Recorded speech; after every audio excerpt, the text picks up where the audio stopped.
नमस्कार दर्शक बंधु श्री न्यूज को स्वागत करुछि मु सुजाता। आसंतु आज खबर उपरे नजर पकाइबा।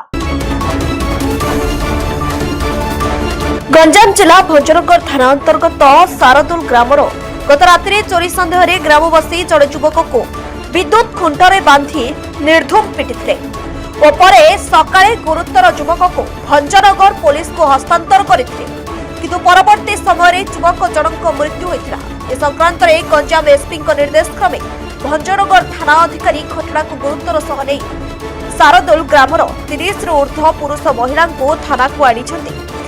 आज भंजनगर पुलिस सारदोल ग्राम को गांगपुर तारसिंह बेलगुंठा पुलिस मिलित चढ़ाऊ ग्राम में भयर वातावरण देखा कहवाक गले गिरफ भय पुरुष शून्य हो जाइछि सारदोल ग्राम।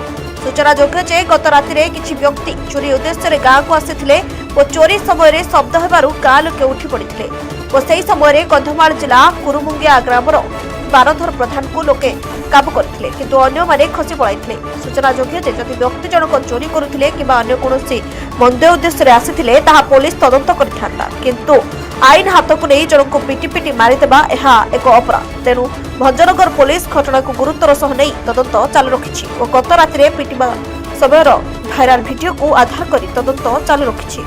गंजामरू रंजीत जेना रिपोर्ट सी न्यूज।